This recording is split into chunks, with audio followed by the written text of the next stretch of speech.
வணக்கம் உறவுகள் எல்லாருமே எப்படி இருக்கீங்க? நான் உங்களுக்கு வந்து கடந்த காலத்தில் ஒரு வீடியோ ஒன்று விட்டுருந்தேன். இந்த மதுப்பிரியர்கள் பிரான்ஸில் வந்து கொஞ்சம் 5 பேர் இருக்கணும், அவர்களுடைய வாழ்வாதாரத்துக்கு நம்ம ஏதாவது உதவி செய்ய வேணும் அப்படின்றது நான் உங்கள் மக்களுக்காகத்தான் நான் இந்த வீடியோ பதிவிட்டிருந்தேன்.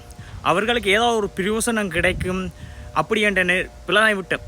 அதன்படி வந்து ஒரு நபர் வந்து நான் சொல்லியிருந்தேன் வந்து இந்தியாவில் இருந்தோட மகள் வந்து கால் பண்ணியிருந்தா, அப்பாவை வந்து கொஞ்சம் எங்களுடைய சேர்த்து வைங்க, அவருக்கு உதவி செய்யுங்கன்னு சொல்லி. அப்போ நான் சொல்லியிருந்தேன், நேற்றும் அவரை நான் சந்திச்சிருந்தேன். இன்றைக்கு நான் வந்து இந்த இடத்துக்கு வந்து அவரை ஒரு நேரில் சந்திப்போம் என்று வந்த இடத்துல எங்களுடைய நல்லுள்ளங்கள், அதாவது வந்து தெரிந்தான் உங்களுக்கு சொல்கிற, இதுக்கு மேலே சொல்லணுமென்ற அவசியம் இல்லை. இந்த நல்லுள்ளங்கள் செய்த வேலையை பாருங்க.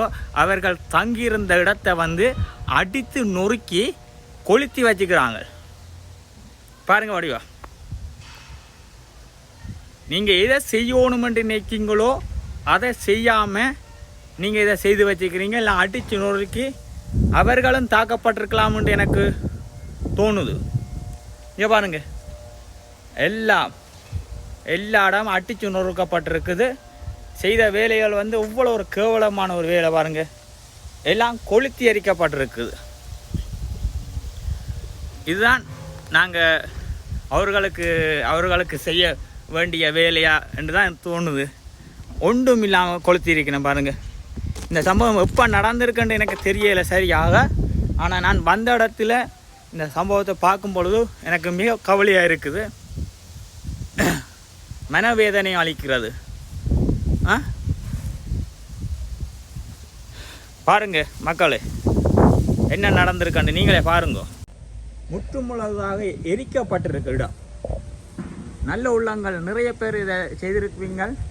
யார் செய்தீங்கன்னு எனக்கு தெரியலை. இப்படி செய்திருக்கீங்க, இவ்வளோ ஒரு கீழ்த்தனமான வேலையை நீங்கள் செய்திருக்கீங்க பாருங்க. அதே இடம் கோப்பித்தல் குரோன்ஸுக்கு பக்கத்தில், கோப்பித்தல் ஹவுஸ் அண்ட் குரோன்ஸுக்கு பக்கத்தில் அந்த இடத்துலேருந்து அவர்கள் சாப்பிட்டு கொண்டு வந்தார்கள். அந்த கதிரை இந்த துணிகள் அப்பவும் இருக்குது. இன்றைக்கு அவர்களுடைய நிலைமை என்னன்னு எனக்கு தெரியலை. ரொம்ப கவலையாக இருக்குது. யார் முடிவு பண்ணுறது?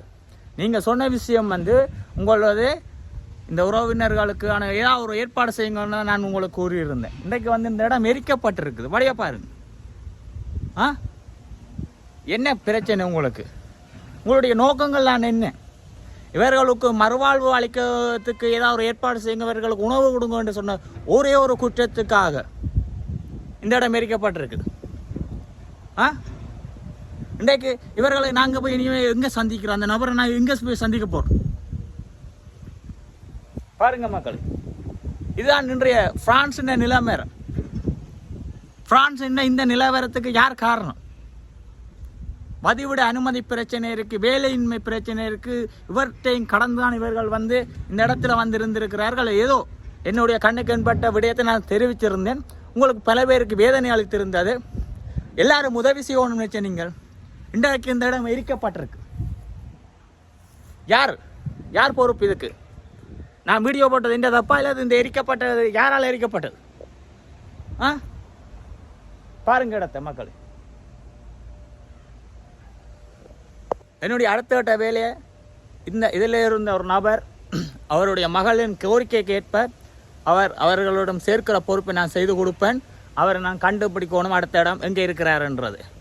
ஓகே மக்களே, இந்த வீடியோவை வந்து எல்லாருக்கும் பகிருங்க. கட்டாயம் வந்து இது யாரால் எரிக்கப்பட்டுற விடயம் வந்து இந்த மக்களுக்கு தெரிஞ்சாகணும். பிரான்ஸில் உள்ள தமிழ் மக்களில் யாரோ ஒரு நல்ல உள்ளங்கள் கொண்ட படைத்த இவர்கள்லாம் இந்த வேலையை, இந்த ஒரு நாரகார வேலையை செய்திருப்பாருன்னு நான் நம்புகிறேன்.